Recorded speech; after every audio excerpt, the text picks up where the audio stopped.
माननीय सदस्य बजट पर चर्चा करिए। वित्त मंत्री जिन्होंने बजट पेश किया और उनको हमने बताना है कि बजट में क्या नहीं दिया आपने और क्या दिया। जालंधर से कांग्रेस के सांसद चरणजीत सिंह चन्नी के हाव भाव बता रहे थे कि आज वो किस मूड में बजट पर चर्चा के लिए पहुंचे हैं। बात बजट से शुरू हुई और इमरजेंसी तक पहुंच गई। बातों ही बातों में चन्नी ने जेल में बंद अमृतपाल के समर्थन में आवाज उठा दी।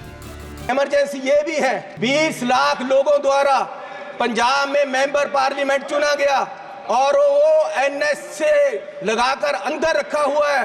फ्रीडम ऑफ स्पीच, उसकी कंस्टिट्यूएंसी के लोगों की बात यहां नहीं रख पा रहे।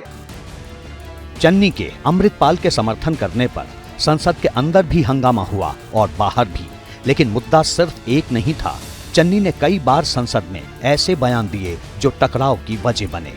केंद्रीय मंत्री रौनीत बिट्टू को लेकर चन्नी ने क्या कहा वो सुनिए। अरे फीलिंग ले लो, गद्दारी का मूल्य मिला है आपको, इसकी फीलिंग ले लो, अच्छा लग रहा है। बात यहीं खत्म नहीं हुई। चन्नी रौनीत बिट्टू से इस कदर खफा थे कि भरी संसद में उनके परिवार तक पहुंच गए। बैठ जाओ जी, बैठ जाओ। बिट्टू जी, आपके पिताजी शहीद हुए थे, माननीय सदस्य लेकिन मैं आपको कह दूं वो उस दिन नहीं मरे थे, वो उस दिन मरे जिस दिन आपने कांग्रेस को छोड़ा। मेरे दादाजी सरदार बेअंत सिंह जी, उन्होंने कुर्बानी देश के लिए दी, कांग्रेस के लिए नहीं दी। इस चन्नी की बैठो। ये अपनी जायदाद पूछे इनको, ये आप गरीबी की बात कर रहे हैं। अगर सारे पंजाब से सबसे अमीर आदमी ये ना हो और सबसे करप्ट ना हो, मैं अपना नाम बदल दूंगा। हजारों करोड़ का मालिक ये चरणजीत चन्नी है। चन्नी और बिट्टू की लड़ाई में कुछ सांसद हंस रहे थे तो कुछ दोनों की तरह आक्रामक थे। हंगामा बढ़ा और दोनों तरफ के सांसद वेल में आने लगे। कार्यवाही स्थगित करनी पड़ी। कुछ देर में लोकसभा की कार्यवाही दोबारा शुरू हुई तो केसी वेणुगोपाल ने संसद के अंदर केंद्रीय मंत्री पर हमले की कोशिश का आरोप लगा दिया। जवाब राजनाथ सिंह को देना पड़ा। He crossed the post, the border. He tried to attack the members. Okay. How can a minister can attack the members, sir? किसी ने असंसदीय भाषा का प्रयोग किया है अथवा संसद की मर्यादाओं को तोड़ने की कोशिश की है, उसे कार्रवाई से बाहर कर दिया जाए। आज संसद में चन्नी की एक नहीं कई बातों पर विवाद हुआ। उन्होंने किसानों के मुद्दे पर कुछ ऐसी बात कह दी जिस पर मंत्री भड़क गए।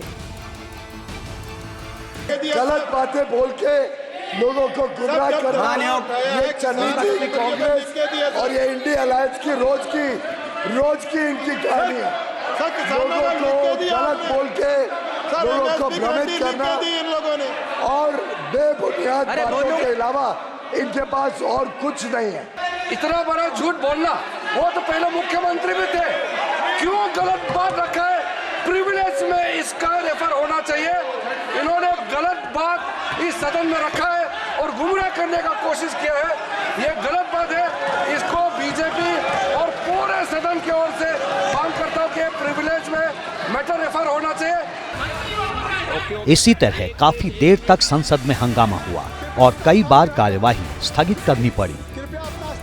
लेकिन इन सब के बीच कैराना से समाजवादी पार्टी की सांसद इकरा हसन की मांग ने कई लोगों को चौंका दिया तो कई का दिल जीत लिया। शामली से प्रयागराज तक और शामली से वैष्णो देवी तक नई ट्रेनों के चलाने की मांग क्षेत्र के लोग लंबे समय से करते आ रहे हैं। प्रयागराज में उच्च न्यायालय का होना और वैष्णो देवी एक धार्मिक तीर्थ स्थल होने के कारण दोनों स्थानों की कनेक्टिविटी अति आवश्यक है। जिस वक्त संसद चल रही थी उस वक्त राष्ट्रपति भवन की तरफ से आया एक फैसला भी सुर्खियों में रहा। अब राष्ट्रपति भवन के दरबार हॉल का नाम बदलकर गणतंत्र मंडप और अशोक हॉल का नाम बदलकर अशोक मंडप रख दिया गया है। इस पर प्रियंका गांधी का शहंशाह वाला तंज सुनिए। का कॉन्सेप्ट नहीं है लेकिन शहंशाह का कॉन्सेप्ट है। कहीं तंज है तो कहीं तलखी। ये तंज और तलखी आने वाले दिनों में और बढ़ेगी, ये साफ है।